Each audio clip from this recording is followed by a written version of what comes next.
Thulaihah al-Asadi, from false prophet to hero of Islam. In the early years of Islam, the Arabian Peninsula plunged into turmoil following the death of Prophet Muhammad.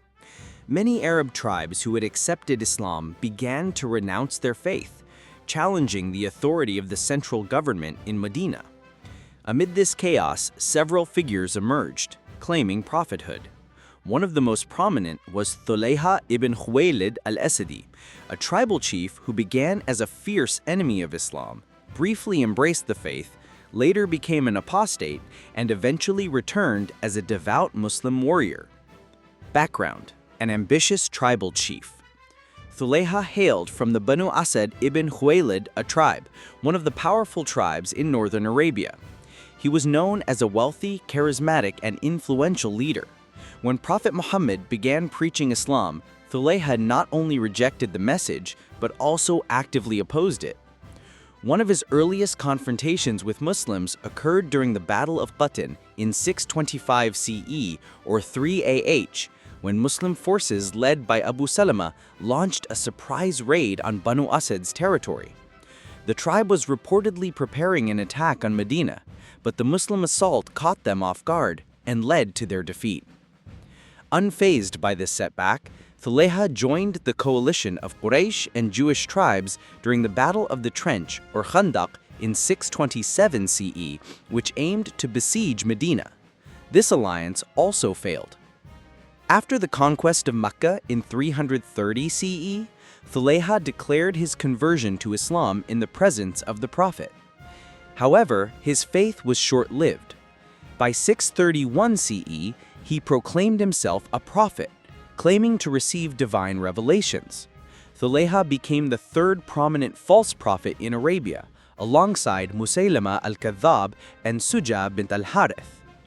Rebellion and tribal confederation. Thulaihah was not just a self-proclaimed prophet, he was also a shrewd political leader and a capable military strategist. Through his charisma and influence, he managed to gather support from several Arab tribes, including parts of Banu Asad, Ghatafan, and other nomadic groups. He set up his headquarters in Buzakha, northwest of Najd, and aimed to unite the tribes against the newly formed Caliphate of Abu Bakr, as-Siddiq.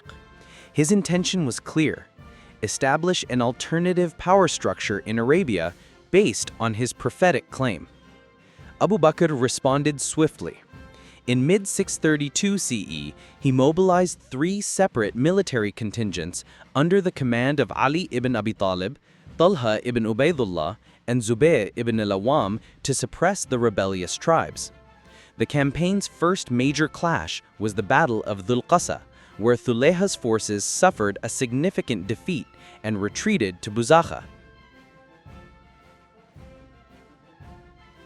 The Battle of Buzakha, false prophet versus the sword of Allah. With Thulaihah regrouping at Buzakha, Abu Bakr dispatched the Muslim army's most formidable general, Khalid ibn al-Walid, to crush the remaining resistance.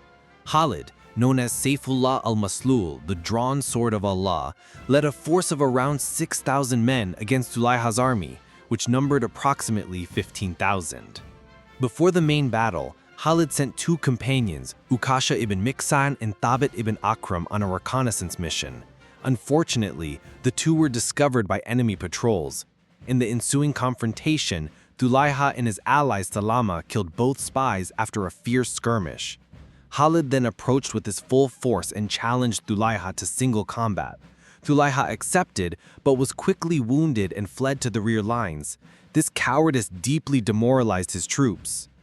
The full-scale battle broke out with fierce intensity. It was a close-range, no-frills confrontation with little room for Khalid's usual brilliant tactics. Still, the individual combat skills and unwavering discipline of the Muslim army stood out. Despite being outnumbered 2-1, they fought valiantly and decisively.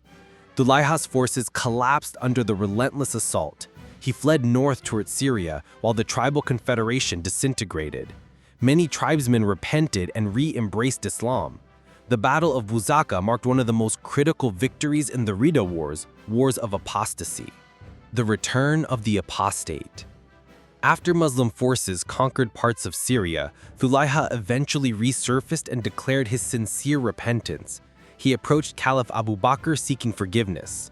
Abu Bakr pardoned him but forbade him and his tribe from participating in any military campaigns until they proved their loyalty. Under the reign of Caliph Umar ibn al-Khattab, Thulaihah and his tribe were finally allowed to fight under the Muslim banner. Their first campaign was the Battle of Jalula, part of the broader Islamic conquest of Sassanid Persia. Redemption at Qadisiyyah. Thulaihah cemented his redemption in Islamic history during the monumental Battle of al-Qadisiyyah, 636 CE, which pitted Muslim forces against the full might of the Sassanid Persian Empire. According to al-Tabari's Tarikh al-Rasul wal-Muluk, Thulaihah played a decisive role, especially on the battle's first day, known as Yawm al-Armaths, or the Day of Disorder, due to its chaotic and brutal nature. In a daring night raid, Thulaihah infiltrated deep into the Persian rear lines.